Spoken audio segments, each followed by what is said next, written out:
Y la grabación ha comenzado. Les damos la bienvenida a esta teleconferencia del Diplomado de Promoción de la Salud y Empoderamiento para la Salud Materna y Neonatal. Esta es la quinta y última conferencia correspondiente al módulo 5, en la cual participaremos Karina y yo, con quien nos conocemos, nos vimos, y realmente para nosotros es un placer poder reencontrarnos, como decía recién Marta Lucía. A diferencia de otros eventos similares en los módulos anteriores, hemos cambiado un poco la partitura, habida cuenta que esta conferencia no se dio al inicio del módulo. Preferimos que la gente que participa tuviera algo de tiempo para la lectura, reflexión, y recién ahí poder incorporarse a la actividad virtual. Y como habrán visto también, hemos hecho algunos cambios vinculados con la organización de los foros en materia de lo que es el foro interpaís y el foro país, tema que vamos a retomar dentro de un ratito. La conferencia también tiene un título, como la ven, Caminantes, hay caminos, se hace el camino al andar, así que hemos cambiado de alguna manera el título original de la pieza literaria para autointerpelarnos y ver si este camino que estamos construyendo en forma conjunta se da en la realidad, entendiendo y reconociendo que se trata de un proceso bastante complejo que se llama desarrollar e implementar un proyecto en nuestras comunidades para el empoderamiento y el mejoramiento de los indicadores de salud materno-infantil, fundamentalmente en lo que a salud materna se refiere y salud neonatal. Y esta actividad también tiene una diferencia en cuanto que vamos a utilizar una modalidad dual de presentación, y así como lo hicimos en Medellín, emulando al conjunto musical, Karina y yo vamos a hacer una presentación a modo de contrapunto, como si fuera Pimpinela, y bueno, nos vamos a ir alternando uno y otro, o uno y otra, con los diferentes momentos de la presentación. Para ello también las vamos a invitar para que hagan sus aportaciones en el chat, y nosotros las iremos rescatando para luego generar un espacio de debate e intercambio tal como hiciéramos en las ediciones anteriores. Entonces lo que voy a hacer ahora es pasarle el micrófono a Karina para que haga su presentación también y dar inicio a esta actividad. Adelante Karina, tenés el micrófono. Muchas gracias Raúl, buenas noches a todas y a todos. Es realmente un gusto volver a compartir este espacio de intercambio con todos y todas ustedes. Y bueno, aquí estamos con este módulo, como dice Raúl, en el que tratamos de incorporar sus sugerencias que nos fueron haciendo, de poner la conferencia más tarde. Tratamos de ir escuchando todo lo que nos fueron diciendo con respecto a las teleconferencias para lograr una mayor participación, así que esperamos que bueno, que esta se vaya dando a lo largo de la conferencia. Podemos empezar, Raúl, damos inicio. Gracias. Bueno, los objetivos de esta presentación son, por un lado, recorrer algunos marcos conceptuales que ya estuvimos trabajando en los foros de Interpaís durante las 2 primeras semanas, destacar la importancia de los liderazgos como forma de generar un clima laboral constructivo y productivo, analizar las dimensiones del trabajo en equipo y la participación, y debatir sobre las alternativas del uso de la información para la toma de decisiones. Este módulo nos parece fundamental porque generalmente el tema del liderazgo y cómo fomentar un liderazgo positivo y el trabajo en equipo no son cosas que uno ve durante su formación y que son claves a la hora de implementar un programa de forma exitosa. Así que nos parecía que, si bien ustedes están avanzando en la propuesta país, este componente de pensar y reflexionar sobre las formas en que se va a implementar, a la forma en que se va a fomentar la participación, el liderazgo, van a ser claves y les pueden ser de utilidad a la hora de poner sus propuestas país en marcha. Pasamos a la siguiente. Bueno, estos son los objetivos del módulo, el módulo 5, que tienen que ver con articular e integrar los aspectos conceptuales y prácticos sobre las herramientas de gerencia y gestión participativa relacionadas con la promoción de la salud y el marco del trabajo de individuos, familias y comunidades, orientadas a mejorar los programas de salud materna y neonatal. La siguiente, por favor. Los objetivos específicos tienen que ver con adquirir algunas herramientas en este sentido y profundizar los conocimientos y las capacidades sobre los temas de liderazgo, construcción de alianzas, trabajo en equipo y gestión participativa. Pasamos a la siguiente. Los contenidos son los contenidos del módulo 5, que como habrán notado, los hemos dividido por semana, están divididos semana a semana, y además de al finalizar cada semana en el foro interpaís vamos cambiando las consignas de trabajo para ir discutiendo sobre los conceptos trabajados en esa semana. Así que bueno, vamos a trabajar sobre gerencia de programas, sobre los fundamentos y elementos centrales del liderazgo, el trabajo en equipo, la promoción de la participación y la gestión del conocimiento para toma de decisiones. Pasamos al siguiente y aquí le dejo a Raúl y después nos vamos alternando. Paso el micrófono a Raúl. Gracias. Gracias, Karina. Asumo que nos están escuchando bien y bueno, en esta ida y vuelta de alternarnos con Karina, que como le dije recién estamos separados por unos 60-70 kilómetros de distancia. También hacemos un recorrido rápido de lo que fue este diplomado. O sea, aunque parezca mentira, ya estamos en el último módulo y se nos pasó rápido, por lo menos a nosotros fue una cuestión muy fugaz, pese a lo intensa y además por la cantidad de experiencias vividas con ustedes. Bueno, hecho este recorrido de las distintas etapas, recalamos en esta etapa final del puerto, en donde hubo también un tránsito por Medellín. Algunos pudieron llegar al telemetro, otros no, pero es una imagen, yo diría, emblemática de esa bellísima ciudad a la que esperamos volver en algún momento. Y bueno, en Medellín creo que vino bien esa experiencia, tal como lo reflejan ustedes en los distintos testimonios, como instancia de acercamiento, de generación de empatía.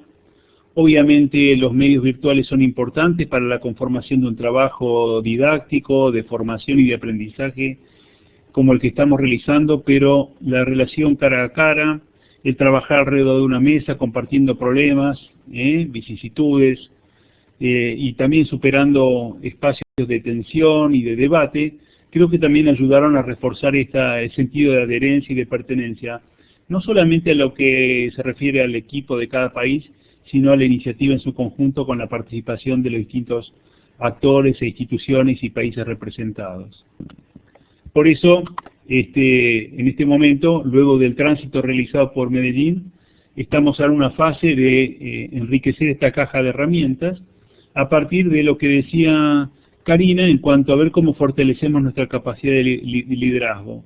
Uno asume que por las características y los perfiles de cada uno de ustedes, todos de alguna manera están liderando procesos, conducen equipos, de alguna manera tienen una función de gerentes en cuanto a asumir un grado de responsabilidad o de corresponsabilidad.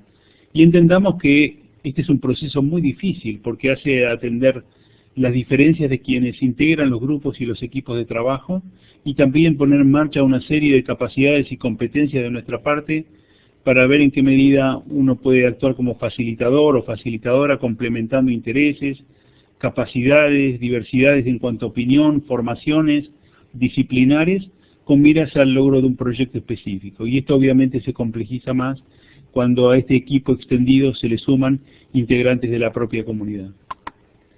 Y obviamente como aspiración de deseo, y como tenemos la facilidad y la capacidad de soñar, es que cada una de estas herramientas que ustedes vayan incorporando se hagan realidad, sean un elemento tangible en el campo de cada uno de los países que están representados aquí a través de la distinta simbología que caracteriza o representa a cada uno de los países participantes. Así que hoy por hoy esta es una aspiración de deseo y ese sentido por el cual estamos de alguna manera comprometidos en esta tarea. Pero también tenemos que reconocer que a partir de esta actividad que se realizó en Medellín y estos compromisos que se fortalecieran estos vínculos de relación, esperamos, en cierta medida, que los espacios generados para el trabajo conjunto se tradujeran en acciones concretas. Y para esto, para nosotros, por lo menos como equipo de acompañamiento y hoy actuando como docentes y facilitadores, hay dos espacios que para nosotros son muy representativos. Uno es el foro de país, en donde lo que hice, o mejor dicho, lo que hicimos con Karina fue hacer una captura de la pantalla sobre el nivel de participación y utilización de este espacio, en donde, por lo que nos dice la plataforma, la participación ha sido nula. Pero por otra parte, nosotros sabemos, porque hemos hablado con algunos de los colegas y las colegas de los países, que los países están activos, están haciendo cosas, están trabajando, están superando situaciones de conflictividad, de transición política, pero lamentablemente estas realidades no aparecen en pantalla, y para quien uno mira lo que está aconteciendo, obviamente esto daría pie para decir que no está pasando nada. Entonces la primera duda es por qué este espacio que está dedicado a cada grupo de cada país no refleja en cierta medida lo que está aconteciendo. Y en esto es un llamado a la reflexión, porque nos quedan apenas 2 semanas y desearíamos, tanto desde el punto de vista del equipo docente, tutores del diplomado, como nosotros en carácter de equipo de acompañamiento, desearíamos que podamos enterarnos de lo que está pasando a partir de reflexiones puntuales de lo que acontece en cada país, pero también mostrando los avances de cada uno de los proyectos, hayan lo que hayan hecho. Así que sirva esta instancia como momento de invitación y también de reflexión de saber por qué pasan las cosas que pasan, habida cuenta que en Medellín el sentido y el interés por participar fue muy alto, pero cuando mostramos este espacio de participación nos encontramos con una realidad vacía. Por otra parte, y nos da mucha alegría, que el Foro Interpaís ha logrado una mayor convocatoria. Obviamente esta pantalla está desactualizada y si la viéramos ahora en este momento veríamos que ya tenemos mayores respuestas y mayores participaciones de parte de ustedes. Así que en este sentido, si ustedes nos preguntan si estamos satisfechos, les decimos que no, porque esperaríamos verlos más, leerlos más, y que puedan superar aquellas tensiones que implican el temor o el pánico escénico por poner algún mensaje o un comentario. Porque estamos entre amigos, entre compañeros de trabajo, y aunque sea mínima la reflexión, cualquier aporte, cualquier lectura, a favor o en contra o en sintonía con lo que estamos discutiendo, para nosotros y para el grupo en general es muy importante.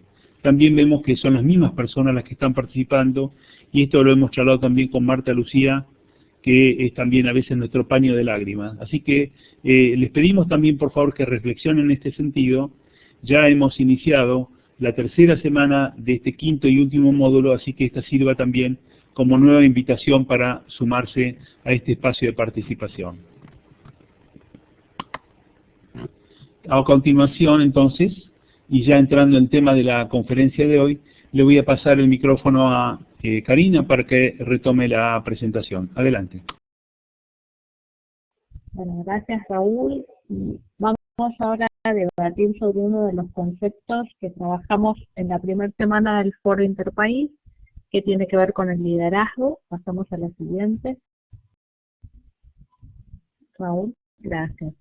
Vamos a trabajar sobre los fundamentos y caracterización, los estilos de liderazgo, los principios para fortalecer el liderazgo y los elementos para que los componentes del liderazgo, ¿no?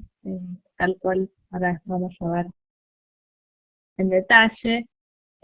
Pero antes de pasar a los componentes, podemos pensar un poquito, compartir entre nosotros lo que estuvimos conversando sobre el concepto de liderazgo y las diferencias que hay entre un líder y un gerente o un administrador. Generalmente, y para este tipo de programas que van a tratar de implementar cada uno de sus países, se requiere realmente que un líder tenga ambas capacidades, que tenga capacidad de líder y de gerente, porque requiere habilidades, no solo tener habilidades para administrar recursos, sino básicamente que tenga una visión, que pueda estimular alianzas, que pueda motivar a un equipo de trabajo y a un grupo a conseguir los objetivos que tiene ese grupo y ese equipo de trabajo, y no los que tenga supuestamente un líder, que esa es una gran diferencia con otro tipo de programas o intervenciones. Aquí, por el tipo de características que tiene el marco de individuos, familias y comunidades, se requiere un líder que favorezca una comunicación, la comunicación, el empoderamiento, y bueno, básicamente tenemos que trabajar justamente en ver cómo fortalecemos a las familias, a las comunidades y a los equipos para que esto sea posible, para lograr su participación, para lograr conocer su visión. Y vamos ahora entonces a trabajar sobre los componentes, que es la siguiente, Raúl. Aquí está. Una de las cosas que se trabajan al inicio en el liderazgo para los programas con este tipo de enfoque tiene que ver con fomentar el liderazgo compartido. Y tiene que ver con esto que hablábamos, de que el líder debe contribuir a que el resto del equipo sea también el líder en lo que hace. No, esto es fundamental. O sea, hay que orientar el desempeño, tratar de colaborar para empoderar a cada uno y a cada una de los que participan en este desafío. Es un modelo del liderazgo compartido en el que se trata de delegar responsabilidades y se trata de fomentar la toma de decisiones compartidas. Y en este sentido siempre decimos, y ustedes han dicho en el foro, que el líder es quien ayuda a las personas a avanzar en el camino de sus propios objetivos y sus propias visiones, y no es al quien más siguen, sino el que facilita justamente estos procesos. Son cosas fáciles de decir, pero bastante difíciles de lograr en la práctica. Después, otro de los componentes del liderazgo tiene que ver con el trabajo en equipo. Como decíamos, es fundamental el trabajo en equipo y que el líder justamente, sabemos que depende de los tipos de liderazgo, y esto también lo decían ustedes en el foro interpaís de la primera semana, dependiendo del estilo se facilita o no el trabajo en equipo, y básicamente vemos que hay tipos de liderazgo que justamente crean o generan más conflictos y una baja posibilidad de lograr los objetivos propuestos, y otros que facilitan esto. La comunicación empoderante y la gestión del conocimiento son otros dos componentes, pero ahora vamos a irlo trabajando uno a uno. Seguimos a la siguiente. Vamos a ir al trabajo en equipo, y aquí como un líder tiene que conocer las características del trabajo en equipo y cómo fomentarlo, sabiendo que en todo el trabajo en equipo hay distintas etapas de conformación. O sea, un equipo, como vamos a ver después, no se conforma de un día para otro, y ustedes también lo fuimos viendo a lo largo de esta semana en los ejercicios que estuvimos haciendo en el foro 2 de Interpaís, donde hablamos de que la confianza es algo que se va logrando con el tiempo, la comunicación. Bueno, aquí vemos que en la etapa de trabajo en equipo, en las distintas etapas de trabajo en equipo, donde el líder tiene que ir facilitando de forma diferente las distintas instancias. Pasamos a la siguiente. No me voy a detener mucho en cada cosa porque ustedes tienen el material para leerlo en mayor profundidad. Pasamos a la siguiente. Los factores que determinan el desempeño, un buen desempeño del equipo, como habíamos visto, tienen que ver con este modelo de las 3P y las 3C. Es un modelo útil para pensar en esto de cómo se desempeña un equipo de trabajo, el cual los hemos invitado también a reflexionar sobre esto en el foro, y ver lo que pasaba al interior de cada uno de los grupos país con estas 3P y las 3C, y han ido dando distintas respuestas a esto. Por un lado se habla de las 3P, que tienen que ver con el propósito, que es importante que en un equipo haya objetivos claros, que todos sepamos para dónde y qué queremos alcanzar. El proceso, que tengamos clara la metodología, el modo en que vamos a lograr esos propósitos. La participación, ya que para lograr todo esto es fundamental que se fomente la participación de cada uno y cada una de los integrantes del equipo, el poder escuchar, el poder tomar las opiniones de los demás. La confianza de las 3C, sabemos que esto que hablábamos, que es una de las cuestiones que son bastante difíciles de lograr y que se van logrando con el tiempo, con el trabajo compartido, con la comunicación clara. Son factores que son interdependientes entre sí. No podríamos decir que son tan lineales el uno o tan separados uno de otro, sino que están interrelacionados, ¿no? La comunicación, como decíamos, es clave, que el líder fomente una buena comunicación abierta y que clara, donde no haya dobles intenciones, porque con las comunicaciones claras se facilita el trabajo en equipo y la consecución de los objetivos, y el compromiso, que también es algo que se va logrando con el tiempo y a medida que en los grupos se va logrando la confianza, se va logrando tener una buena comunicación, se van logrando como los distintos aspectos que están aquí nombrados, ¿no? Como esto que decíamos, que están interrelacionados. El compromiso se va generando también a lo largo del tiempo. Y lo que hemos visto es que en general, bueno, en los grupos hay compromiso. Raúl les preguntaba cómo se mide este compromiso. Son aspectos difíciles de evaluar. Vamos a ir después al final de la conferencia tal vez dejando esto para reflexionar. Pasamos a la siguiente.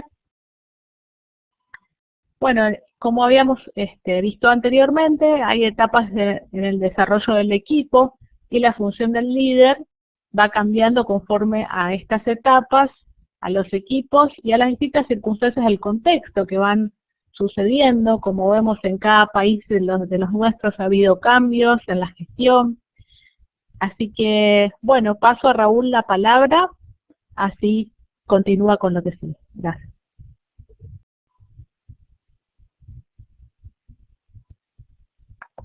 Gracias, Karina. Bueno, quisiera retomar 2 o 3 cositas que dijo Karina, que es lo difícil que implica construir o liderar un equipo de trabajo. No sé cuántas de ustedes han liderado equipos y sabrán o estarán de acuerdo conmigo en que es una cuestión muy compleja que no se aprende del día a la noche y que, como dice acá en esta diapositiva, en las etapas del desarrollo del equipo la función del líder va cambiando, o sea que nosotros como líderes nos vamos reconfigurando, o sea, va cambiando nuestro rol en la medida que el equipo va creciendo, se va consolidando a partir de el trabajo conjunto. Y si bien nosotros conocemos cuánto dura el proceso de la gestación de la especie humana, desconozco yo en términos prácticos cuál es el periodo de gestación de un equipo de trabajo. Equipo con todo lo que implica trabajar en equipo, con todas las características, en los aspectos comunicacionales, de identidad, de relaciones interpersonales, de claridad de los objetivos. En lo personal, construir un equipo, cuando tuve que coordinar un programa de salud materno-infantil en la provincia de Buenos Aires, demandó fácil 3 años de trabajo. Pero esto no implicaba que tuviera ninguna garantía sobre la sostenibilidad, que este es otro aspecto que hemos conversado en algún momento en el diplomado. O sea, construirlo demanda mucho tiempo, pero a veces una coyuntura, un conflicto grande institucional o situaciones de recambio político inducen a que todo este esfuerzo de construcción se pierda en cuestión de horas o días. O sea que esto también hay que entender la complejidad del proceso de liderazgo y de construcción de equipos, y que no hay mejor forma de aprenderlo que haciéndolo, llevándolo a la práctica, como todo lo que tiene que ver con el trabajo con la comunidad o el desarrollo de intervenciones de tipo participativo. La otra cuestión a la cual quería hacer referencia tiene que ver del líder como modelo a emular, porque ustedes también habrán confrontado distintos tipos de liderazgo, algunos más afines y otros no tanto en cuanto a lo que ustedes tenían como expectativas de lo que es un líder. Y en este sentido, Jean-Paul Sartre decía que aquella persona, ser responsable es ser autor. Y uno es como que con el correr de los años le va perdiendo sentido a veces a las palabras o a las descripciones que vienen en la forma de liderazgo, y empieza a valorar a las personas por lo que son, por sus valores reales, por la forma de desempeñarse en la vida, en su vida profesional, de no tener doble discurso, de no tener dobles estándares, de no tener agendas ocultas y de generar una suerte de liderazgo de tipo transparente. Y es como que uno va emulando o toma o valora a las personas en función de lo que hacen en el día a día. Es como que las palabras son importantes, pero tan o más importante que las palabras son los hechos, de ver cómo estas personas se conforman, porque es como que a veces los discursos están llenos de ricas palabras, pero vacíos de contenido cuando vemos que estas personas no se comportan acorde con las expectativas. O sea que el líder, o lo que uno espera de un líder, es justamente una coherencia entre lo que se dice y lo que se hace. Y retomo también lo que decía Karina, en lo difícil que implica construir confianza, y más en nuestras instituciones que son fragmentarias desde sus raíces, y que cualquier intento de acercamiento de personas que están trabajando en distintas oficinas o espacios evita con desconfianza. O sea que también, así como construir un equipo demanda mucho tiempo, construir confianza como una de las 3C y 3P es un elemento muy demandante, pero que una vez que se genera, esto obviamente facilita. Y acá reconozcamos que el proceso de construcción de equipo implica traducir o trasladarse a través de nubes de conflictos, y como dijimos en Medellín, cuando hicimos este anuncio a futuro y esta profecía, vamos a seguir teniendo conflictos. Los conflictos son parte de la vida, son parte esencial, y uno no se imagina la vida sin conflictos. Y los conflictos no son más que espacios de disonancia, de diferencias de opiniones, de divergencias en cuanto a cómo aproximarnos y entender un problema, y yo creo que el planteo central frente al conflicto es cuál es nuestro rol ante el conflicto, entendiendo que el conflicto obviamente en la medida que se profundiza y crece, puede obviamente actuar como un elemento de barrera y generar una solución de continuidad y, por qué no, la ruptura de un proyecto. Por eso siempre yo insisto en que como trabajadores de la salud, independientemente de la profesión que tengamos, el Estado o las organizaciones con las cuales trabajamos, a nosotros nos pagan por resolver los problemas y no para generar problemas adicionales vinculados con los conflictos que se generan a diario en los espacios de trabajo. Y muchas de las veces estos conflictos surgen a partir de malos liderazgos. O sea que esto también hay que reconocer que un mal ejercicio de la función de poder, o entender que la autoría es sinónimo de autoridad, y no la autoría como expresión de la capacidad de hacer y de realizar, esto obviamente degenera en formas no saludables de liderazgo. Así que bueno, frente a la resolución de conflictos, ustedes lo habrán visto en el texto de la clase, hay que plantearlo, hay que reconocerlo y hay que entender que hay distintas formas de resolución, algunas que dependen de la capacidad de diálogo o aproximación de las personas o instituciones en conflicto, y otras que implican la mediación o la tercerización o la negociación por parte de una tercera persona o institución que actúa como instancia de acercamiento. Pero esta es la realidad, el conflicto está y lo vamos a seguir teniendo. Me gustaría después que ustedes hagan su reflexión con relación a los conflictos que atraviesan en el día a día en sus lugares de trabajo y la forma de resolverlos. De allí que, así como hablamos recién de la etapa de gestación de un equipo de trabajo, imaginemos también como esta etapa de gestación como una etapa de desarrollo, que están sintetizadas acá en 4 momentos: uno de formación, otro del conflicto como una etapa inherente al propio desarrollo del trabajo en equipo, una etapa normativa y otra etapa de madurez. En definitiva, la etapa de formación lo que muestra es la presencia de individuos constituyentes en forma caótica, en donde no hay reconocimiento de los integrantes del equipo. El conflicto también como como instancia de reconocimiento. Una etapa de normativa que permite dar una mayor direccionalidad al trabajo de ese equipo, y una etapa en donde este equipo ya está maduro, en donde se han generado conexiones y vinculaciones con una direccionalidad, y yo te diría con una suerte de disciplina autoimpuesta o autorregulada a la capacidad, asociada a la capacidad de autogestión y al desarrollo propio de los equipos. Y en este sentido, el liderazgo también va ocupando una función diferencial de acuerdo al estadio o el momento del desarrollo del equipo, como lo vemos en la siguiente diapositiva. En la etapa de formación, que se acuerdan ustedes que es la primera, en donde una etapa caótica, la conducción de alguna manera es sinónimo a supervisión. Es una función más de tipo vigilante, directriz, supervisora en cuanto al funcionamiento de ese equipo de trabajo que está en gestación. Una segunda etapa en donde el líder ya empieza a ocupar una función equivalente a la de los integrantes del equipo, pero más colateral, ya no es central, ya no es supervisante, asociada a la etapa de conflicto, vinculada también con los aspectos de mediación.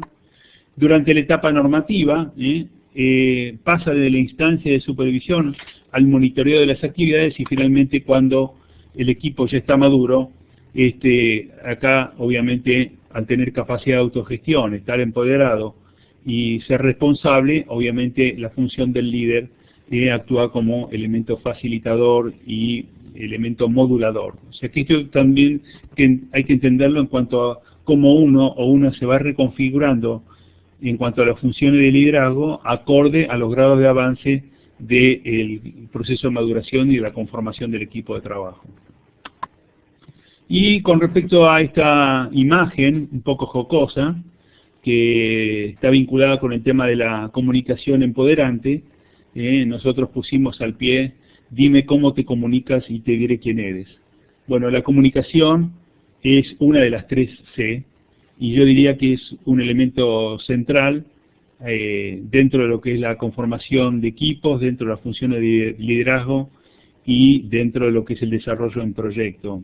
Acá no vamos a abundar mucho más en cuanto a los comentarios sobre la comunicación, pero hay que reconocer que los estilos, los lenguajes, las formas de interpelarnos, las formas de reconocer o no la diversidad en cuanto a intereses, características y yo diría expectativas de los integrantes de un equipo, hace a la necesidad de desarrollar distintas habilidades de comunicación. Y acá yo también les llamaría la atención y les pregunto a ustedes como elemento para discutir al final de esta clase o de esta presentación, es cómo visualizan ustedes los aspectos de comunicación en sus lugares de trabajo, en qué medida ven que los tipos de comunicación se asocian con una mayor ganancia de competencias y capacidades para ir profundizando en el trabajo en el día a día.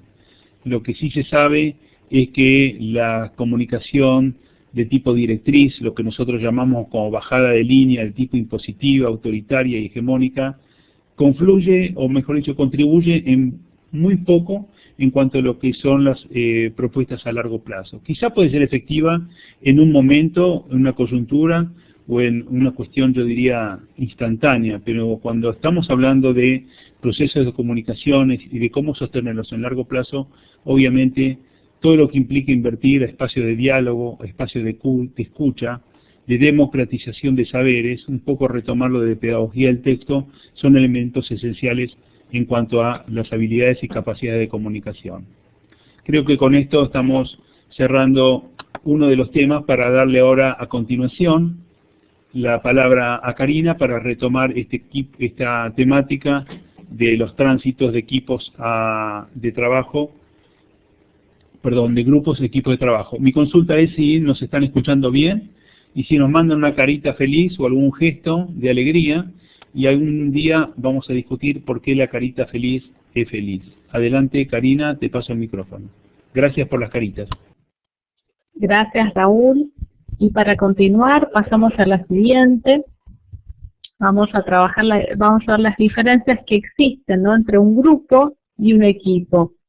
Porque muchas veces se confunde cuando uno habla de un equipo, en realidad no está hablando de un equipo, sino que está hablando más de un grupo.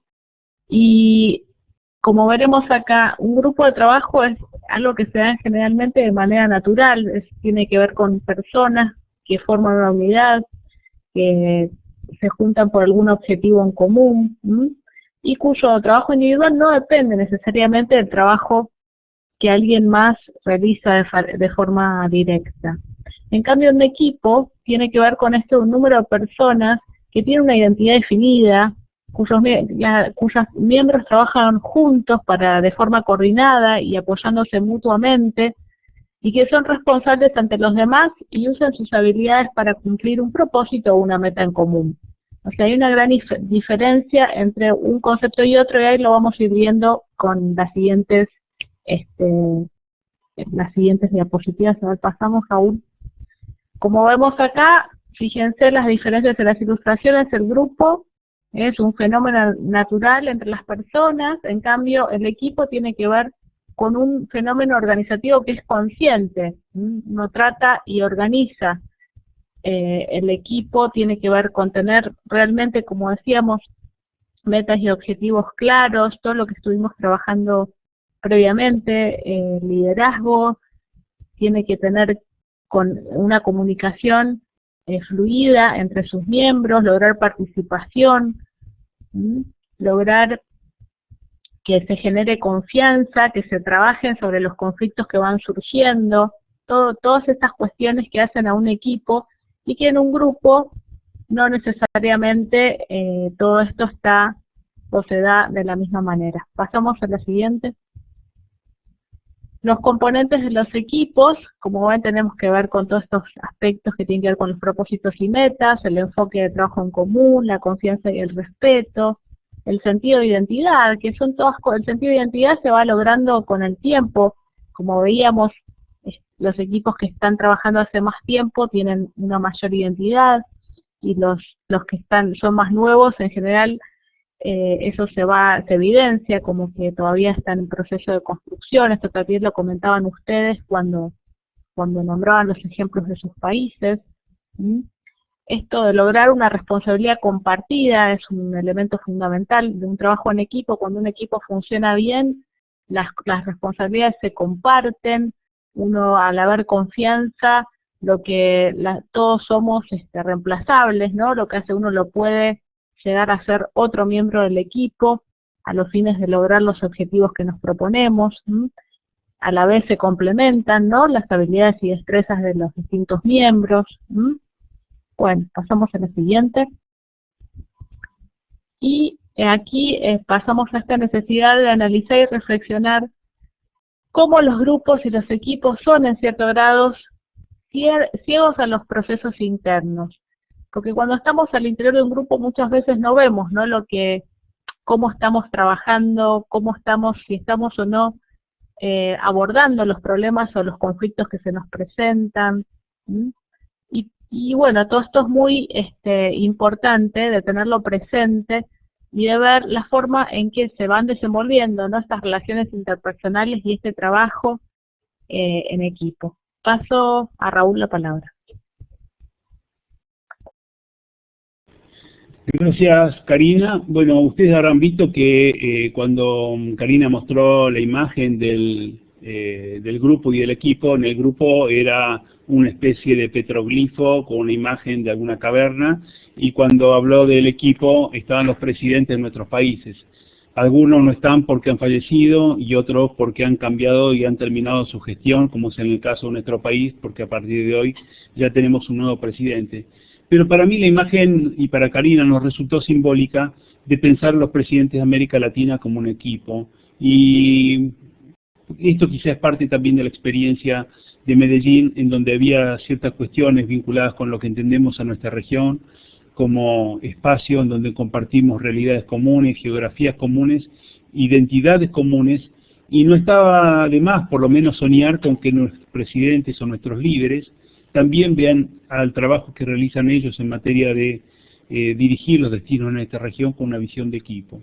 De ahí que tomamos esa imagen a modo de metáfora, pero también a modo de soñar una Latinoamérica más integrada. Por lo menos vale la pena expresarlo y reforzarlo. Y en este sentido, ¿se acuerdan ustedes que hace un ratito hicimos mención al periodo de gestación de un equipo? Y dijimos que esto demandaba tiempo, y dijimos que implicaba también mucho esfuerzo. Y en este sentido, si uno compara este tránsito en la conformación de un grupo a un equipo, en el eje de horizontal, o sea, en el eje de abscisas, ustedes ven el tiempo que se requiere para la conformación de un equipo, que dijimos que pueden llegar a ser años y que lamentablemente destruirlo puede llevar muy poco tiempo.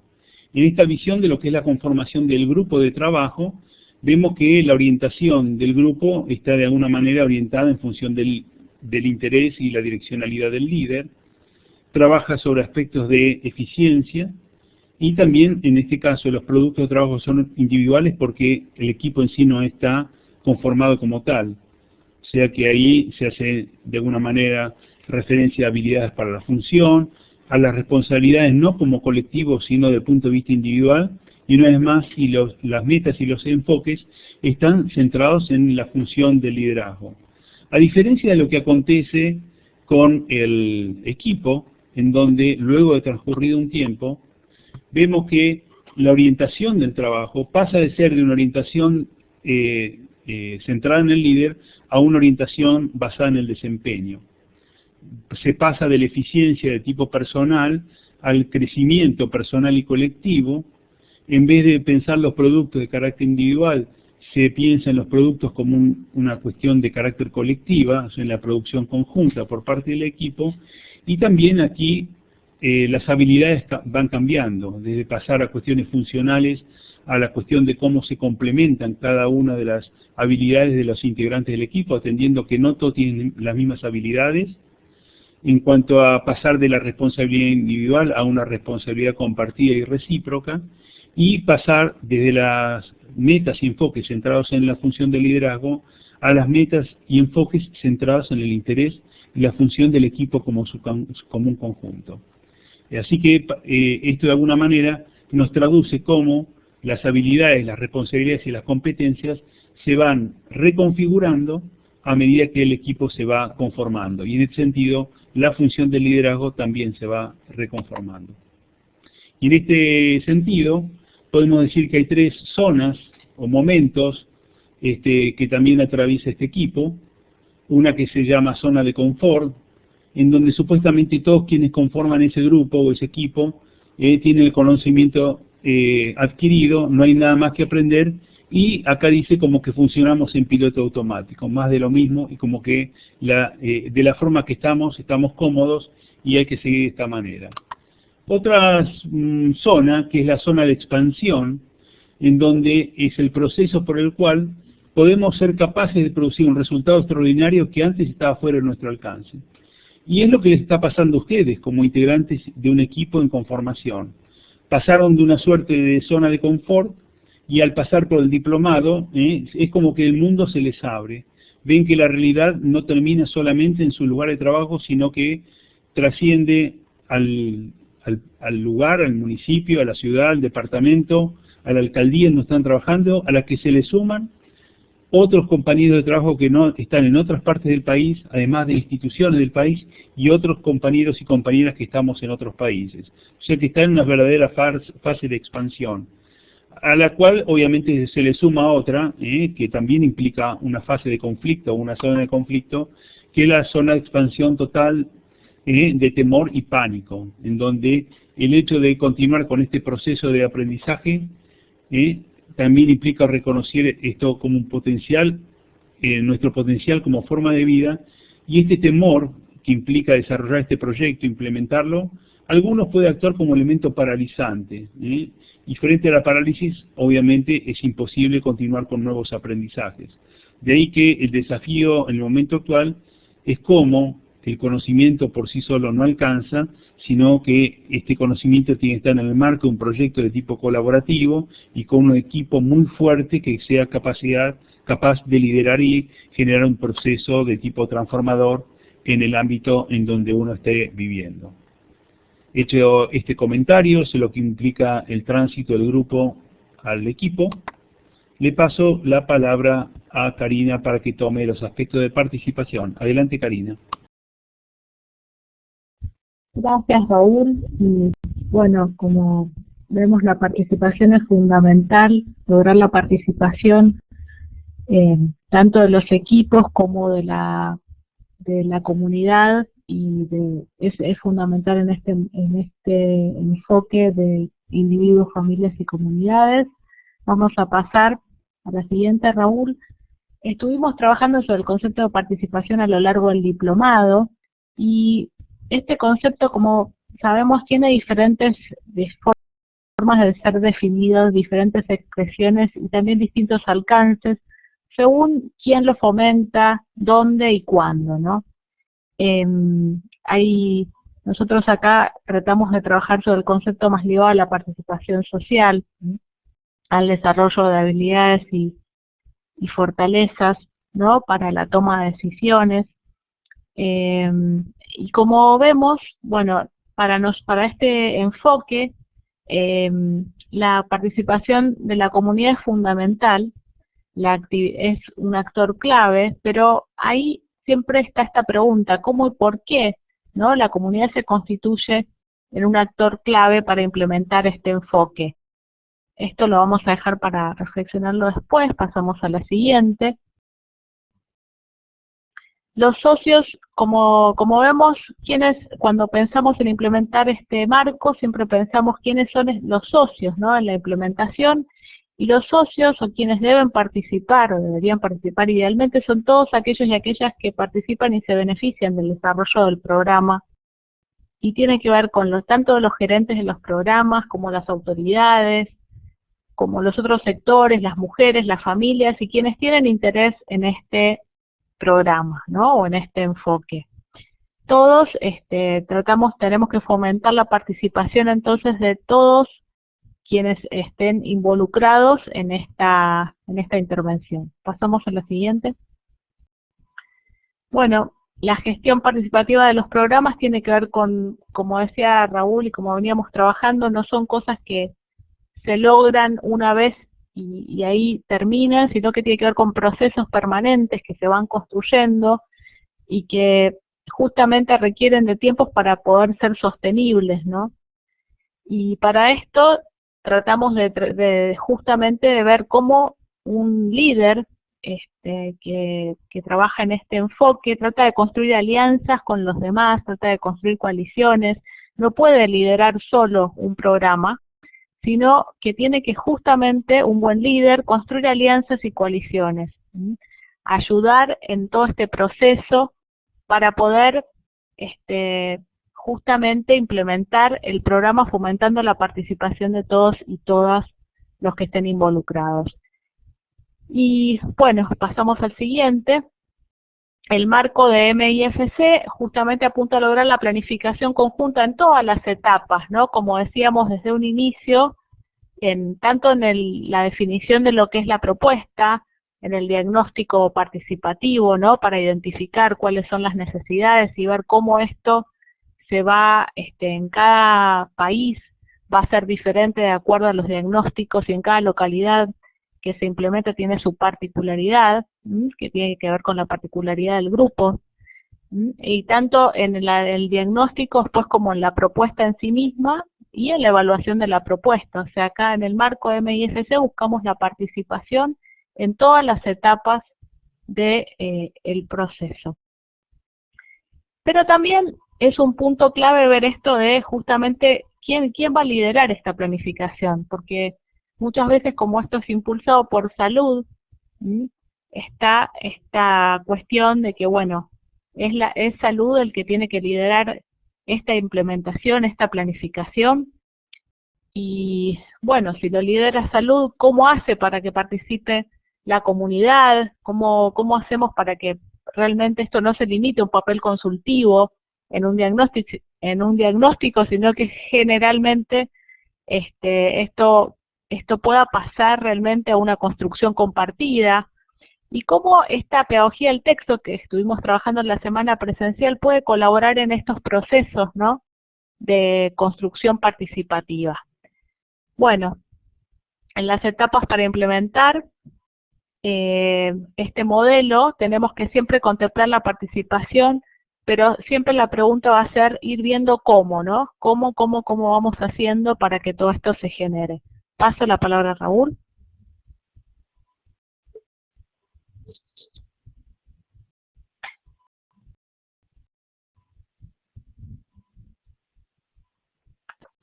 Gracias, Karina, por haberme pasado la palabra y también pasado el micrófono, porque si no me pasas el micrófono no podía tomar la palabra. Así que esto también tiene que ver con el empoderamiento. Es el equivalente a lo que acontece en nuestras casas con el control remoto. Bueno, ahora estamos en la última etapa de la presentación, ya falta menos para terminar. Y esto lo voy a pasar rápido para que nos quede tiempo para algunos intercambios. Y tiene que ver con el proceso de toma de decisiones. Por si ustedes no se dieron cuenta, desde que se levantan a la mañana hasta que se acuestan a la noche, toman decisiones, algunas veces más y otras veces menos conscientes, algunas veces más y otras veces menos informadas. Y el proceso de toma de decisiones es esencial en cuanto a darle alguna racionalidad para todas las funciones a las que hicimos referencia hoy, tanto en lo que hace al aspecto de liderazgo, como en los aspectos de conducción de equipos o de proyectos, como también en los aspectos de gestión del conocimiento, que es algo que vamos a ver dentro de un minuto. Así que con esto vamos terminando de alguna manera la presentación. El tema de gestionar los conocimientos, quizá esta definición sea un tanto aportada tanto desde el punto de vista del campo gerencial, pero yo lo podría resumir en cuanto a la gestión del conocimiento cuál es el destino del saber para el hacer. Ver cómo traducir aspectos cognitivos y de información en acciones concretas, en intervenciones, en cambios en los comportamientos, en la toma de decisiones para efectuar o formular una política, un plan, un proyecto, un programa. O sea que esta cuestión de traducir el conocimiento en acción, si bien desde el punto de vista discursivo aparece como algo sencillo, del punto de vista pragmático, o sea, del punto de vista de lo que es la realidad práctica, vamos a ver que la cuestión no es tan sencilla. De ahí acá hay un círculo en cuanto a la gestión del conocimiento, que les insisto, viene mucho del campo de la administración y de la gerencia, pero si uno lo internaliza este concepto, en el día a día, independientemente del lugar donde uno está trabajando, está gestionando conocimiento. Y más importante que gestionar conocimiento, estamos generando conocimiento. Y este es un elemento central en cuanto a valorar la importancia que tienen nuestros espacios de trabajo como espacios generadores de conocimiento, porque de alguna manera reflejan nuestra realidad, y sobre esta base este conocimiento generado, que debe ser de alguna manera sistematizado, puede actuar como elemento directriz en la toma de decisiones para implementar acciones a futuro. En este sentido, que hay una suerte de etapas vinculadas con la gestión del conocimiento, vinculadas con lo que es mantenerlo, promover la investigación y el desarrollo, compartir el conocimiento, identificar elementos relevantes. Insisto, quien tiene conocimiento tiene poder, y muchas veces esta cuestión de gestión del conocimiento no es tomada como un elemento de empoderamiento conjunto, y lo que asistimos son a vicios, o yo diría comportamientos patológicos de las instituciones, en donde ciertas personas que hacen un manejo discrecional de la información, que hacen un uso hegemónico de la información como una forma de mantener el poder, la usan para beneficio propio, o la guardan bajo llave para que el resto de los compañeros o integrantes del equipo no se enteren.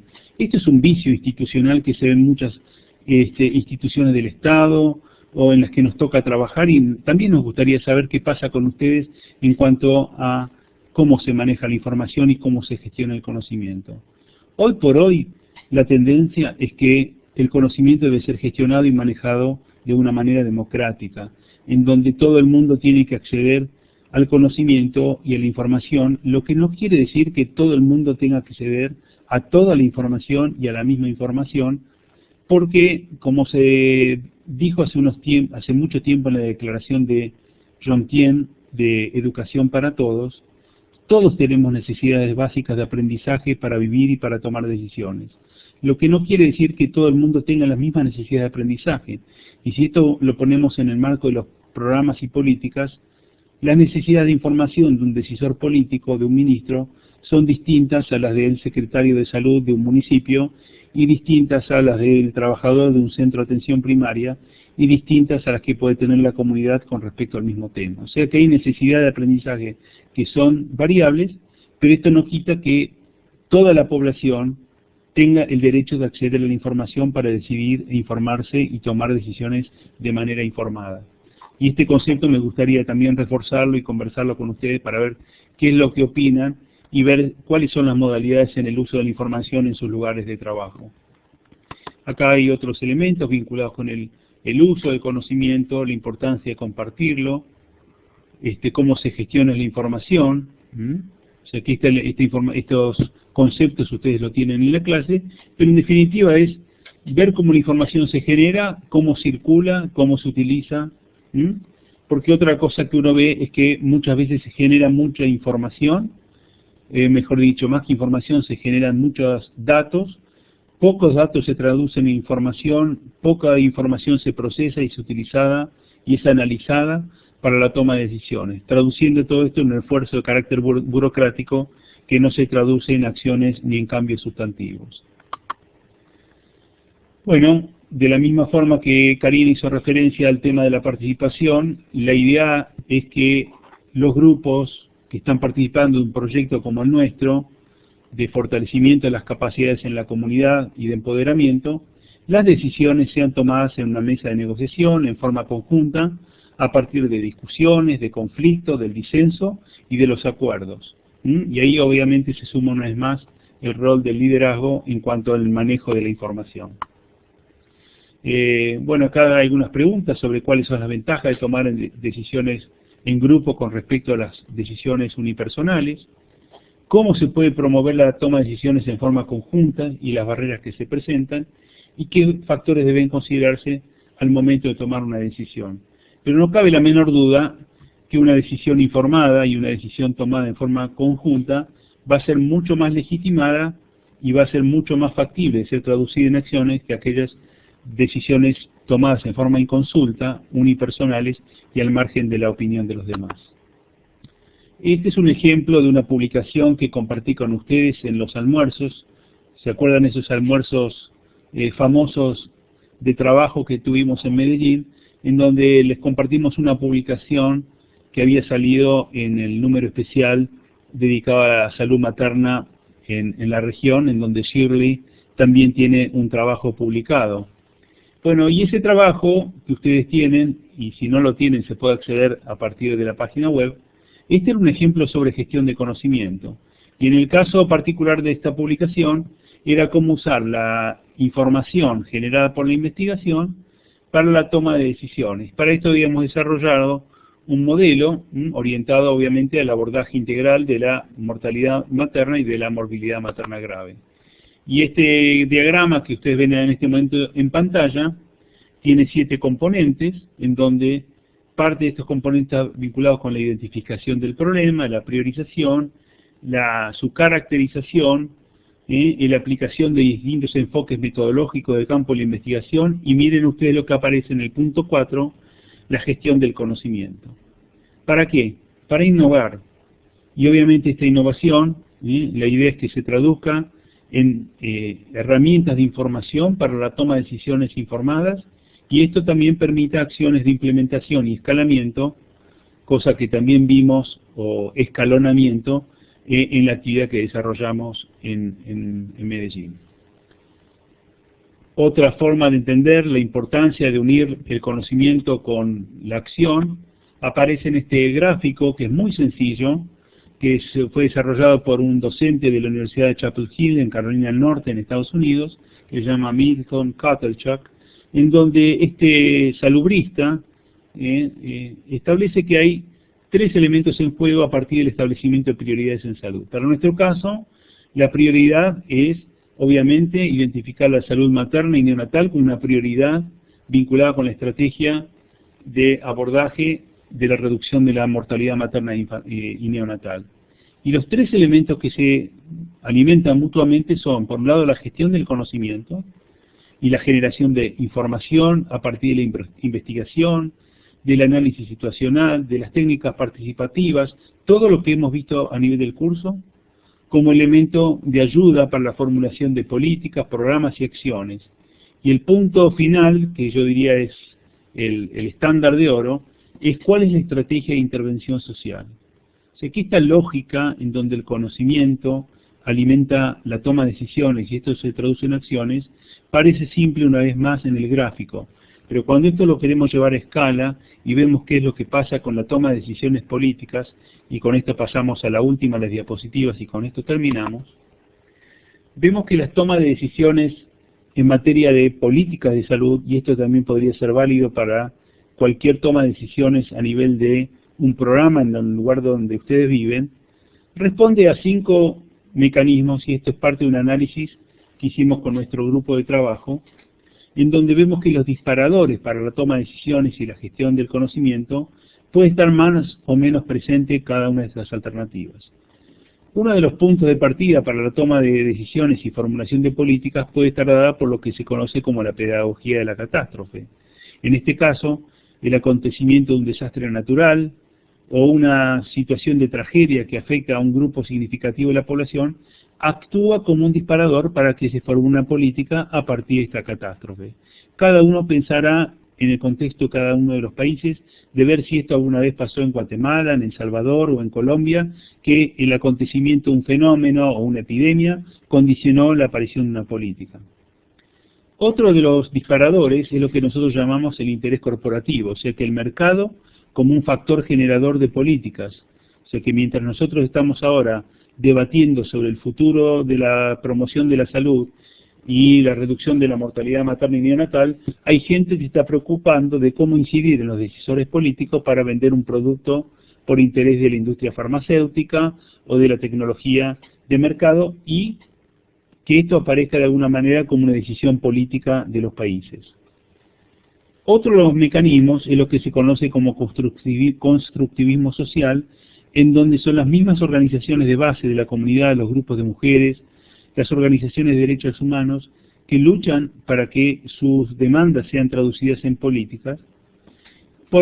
Y por otra parte, otra que aparece en la parte inferior del gráfico, que es lo que se conoce como racionalidad político-técnica, en donde la gestión del conocimiento puede actuar como elemento de información a quienes deciden. O sea, es lo que se conoce como educar al soberano.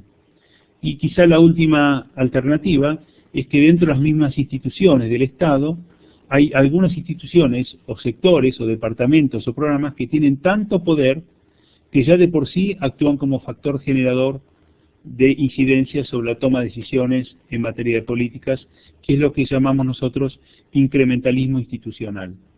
Todo esto atravesado por un entorno comunicacional, una vez más la comunicación aparece como un elemento central, y también el rol de los medios y de la opinión pública. O sea que, como ven ustedes, la gestión del conocimiento tiene distintas aristas, distintas derivaciones, distintas formas de ser utilizada y con distintas racionalidades. Y esto que se da en el plano político también se da en el día a día en nuestras realidades.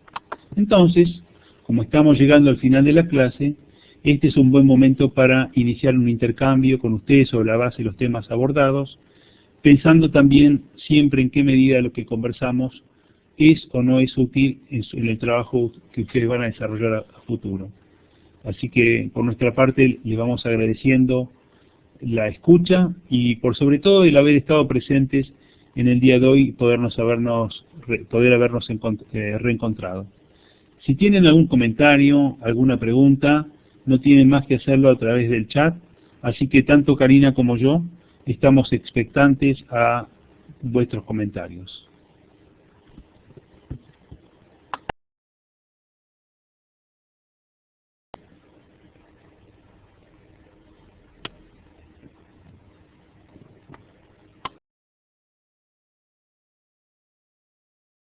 Cuando decimos que estamos expectantes ante vuestros comentarios, es que lo hagan o por chat, y si quieren hacerlo por micrófono también los podemos pasar por el micrófono. La tenemos acá Sandra, que nos dice gracias por el cambio de horario. Esto nos ha permitido estar puntuables en un café internet antes de llegar a casa. Bueno, a ver si la próxima vez, Sandra, nos podemos juntar a tomar un café juntos como en Medellín y poder conversar nuevamente cara a cara. Gracias por la clase, fueron claros y abordaron toda la temática de la mejor manera, nos dice Shirley. Shirley, ¿algún comentario quieres hacer por el micrófono, te lo podemos pasar ya, y no me canso de agradecerte, decirle una vez más el gesto que tuviste conmigo allá en Medellín. ¿Quieres hablar? Te paso el micrófono.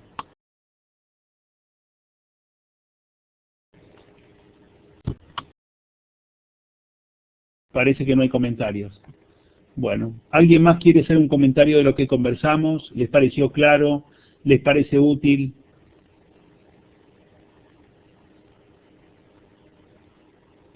Adelante, Marta Lucía. Y antes de darle a Marta Lucía, leemos acá: muchas gracias con respecto a la participación en el Foro País, el equipo de Antioquia. Hemos venido trabajando y hemos realizado 2 reuniones posteriores a la actividad presencial, pendiente de subir los avances en la plataforma. De hecho, nos consta que esto es así, y esto justamente lo mencioné hoy. Sabemos que están trabajando, pero lo que haría falta es que se refleje esto en la plataforma para que los demás grupos de los países tomen conocimiento. No fue una reprimenda, no fue para retarlos, simplemente entender que esta es una instancia comunicacional, y en la medida que no ponemos la información en pantalla, no nos enteramos de lo que está pasando. Adelante, Marta Lucía, tienes tienes el micrófono. Bueno, no, yo lo único que iba a comentar era que me parece muy difícil esa parte del liderazgo, ¿no? Cuando uno ha trabajado con grupos, se ven como 2 posturas muy frecuentes. Una es que el grupo le recargue al líder toda la responsabilidad, y finalmente es el que carga y el que lleva pues a su espalda todas las responsabilidades y las decisiones, para luego el grupo asumirlas como buenas o malas dependiendo de los resultados. O también de uno, y pasa mucho en estos países latinoamericanos, lo vemos también por ciertas situaciones políticas, ese apego al poder que generan ciertos líderes, que también es una cuestión muy riesgosa, porque si no hay, como tú decías, todo ese proceso del trabajo en equipo y de renovación de los equipos y de cambio de roles en los equipos, se vuelve casi que una dictadura de un liderazgo y de un grupo que le ha funcionado bien la cosa y entra a la zona de confort y no quiere salir. Y lo ve uno muy frecuente en los trabajos grupales y en los trabajos con la comunidad, que si va tal persona que se ha sido el líder, la cosa funciona, y si hay un cambio, hay mucha renuencia de las personas también a eso. Entonces es como un poco de lo que me ha parecido a mí más difícil de trabajar en estos trabajos, en estas situaciones pues de trabajo de grupo, pero creo que es parte de la vida y parte de lo que uno tiene que asumir. Simplemente era como un comentario pues para la parte de la presentación. Y veo por ahí que ya está lo de la parte del regaño. Vean que Raúl también echa cantaleta por lo mismo que yo les he echado la cantaletica. Espero era que en esto vuelvo y les escribo en el mismo sentido y con el mismo cuento.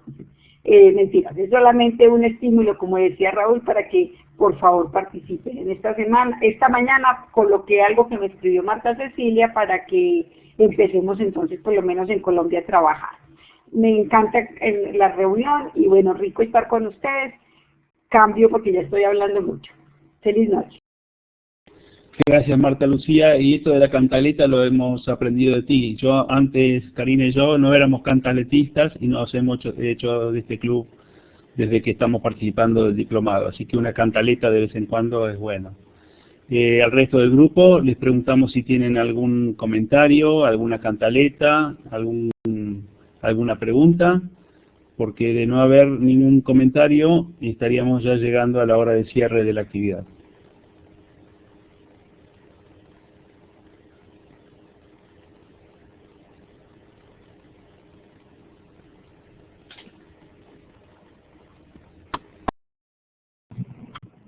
Buenas noches para todos los que estamos acá en la teleconferencia. Yo estaba por acá muy calladito, pero estaba muy atento a lo que dicen. Solamente les quiero decir que la grabación de esta teleconferencia voy a hacerlo todo lo posible para que esté mañana disponible en la plataforma en el módulo 5. No es más. Cambio. Perfecto, Alonso, te damos una vez más las gracias en forma pública, y para ti no hay cantaleta, así que puedes ir a dormirte tranquilo esta noche. Yo voy a empezar con las despedidas, le voy a pasar el micrófono también a Karina para que se despida. Los extrañamos mucho, recordamos con mucha añoranza el buen momento que hemos pasado en Medellín. Así que les mando un fuerte abrazo y Karina, te paso el micrófono para la despedida. Yo también quiero agradecerles por su participación, por estar presentes y básicamente decirles que los seguimos viendo en los foros, que nos seguimos, tratemos de los pocos encuentros que nos quedan en los foros, podamos aprovecharlos para seguir comunicándonos. Y bueno, les mandamos un gran abrazo y nos seguimos en contacto. Chau, chau, gracias.